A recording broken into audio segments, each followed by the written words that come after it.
This is Umar Ahmed for IFL TV, proudly sponsored by Everlast. With me is former three-time light middleweight world champion, Mr. Austin Trout, out in action in Dubai this Friday night. How are you feeling about it, Austin? How's Dubai treating you? Oh, Dubai's been treating us wonderfully. Um, it's just night and day from America. The service, it's clean, it's beautiful. It's good to hear. Obviously, at this point of your career, Austin, what's the goals and ambitions for yourself? I want a world title. I want to be a two-time world champion, and I want to be a four-time world champion. What am I talking about? Stop myself in two. But that's the goal, and I need to take it as far as I can and get as close as I can to that goal, so I can achieve that goal. From the way you're speaking, it's clear the hunger's still there. Someone who's beaten a great in Miguel Cotto is now at 35 years old. It's still saying he wants the world titles, etc. How realistic do you think that is for perhaps the end of this year, next year, Austin? I think it's as realistic as it was when I won the world title the last time. Uh, I feel like no one really believed that I could, except for me. So I believe it's very realistic, and I think it can happen within the next year or two, Okay. COVID permitting. Of course, of course. How do you assess the 154 division at the moment? I feel like it's wide open. And to be perfectly honest, I was planning on making a move down to 147. Um, Even though this fight is at 54, I'm open to fights at 54, 47, and 60. I want to get in where I fit in so I can get me a title and defend it against some pretty famous people. Is it about the opportunity then? You said three weights there that you can make: welterweight, super welterweight, and middleweight. Is it about the right opportunity, whatever weight it is? Absolutely. It's about the right opportunity, but then also I'm looking at the landscape of all these divisions. And I'm looking at the sizes of the junior middleweights. These blokes are big.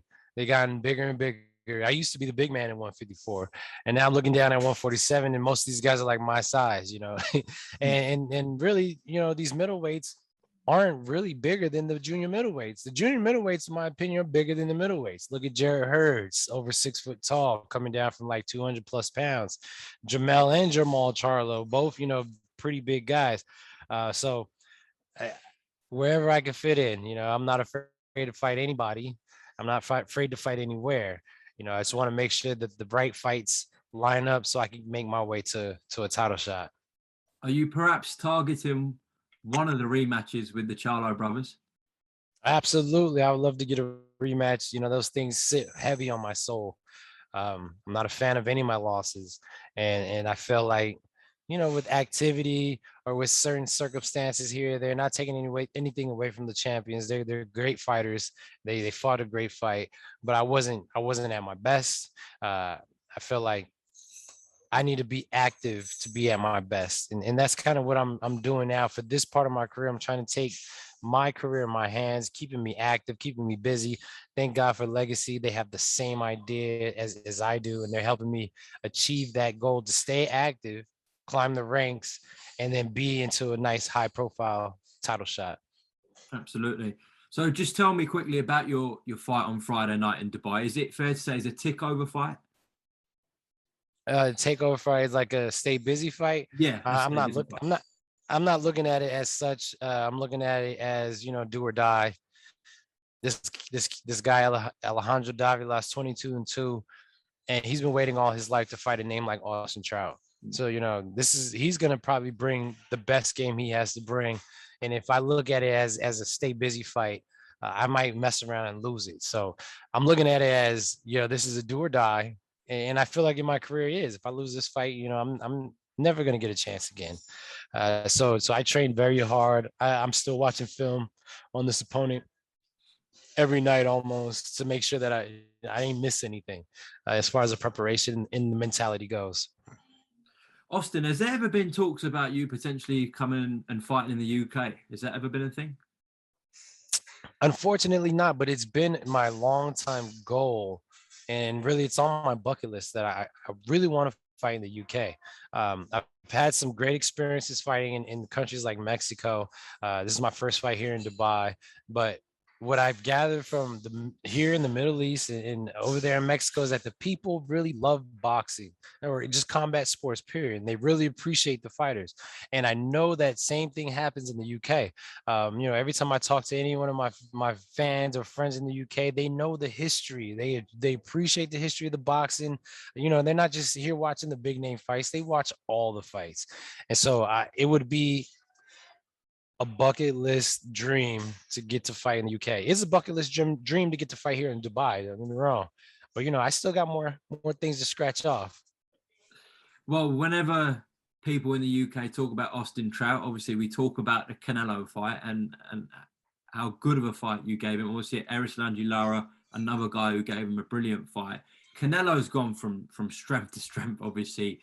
And he sits as number one pound for pound at the moment. Do you think at the moment he's unbeatable, Canelo Alvarez? I don't think any man's unbeatable, but he's definitely the man right now, and he does get better every fight. And it's really, it's hard to say who would be the one to give Canelo his next loss. I think there's a couple of guys that have a really good chance. David Benavidez, Demetrius Andrade, if he could get active. He only fights once every 5 years, it seems like. But no, Canelo's he's really an unstoppable train right now. And if say the Benavidez or Andrade can catch Canelo with the right timing, because I think Canelo's learned from Floyd is how to pick his opponents at the right time. They might give him a run for his money. Well, yeah, as I said, whenever we talk about your name here, it's always linked to that Canelo fight and a good fight as well that you gave him. Listen, Austin, won't be much longer. I know it's getting late in Dubai. Best of luck this Friday night. And then hopefully we can have another catch up on IFL once you're successful, hopefully. Absolutely. It would be a pleasure. Thank you so much for having me on. I'm a big fan of IFL. You guys bring a lot of great content for boxing. Shout out to the UK. I'm coming, y'all. Don't worry. I'm gonna make sure it's a point to come fight in. Thank you, champ. Take care. Best of luck. The best. Thank you.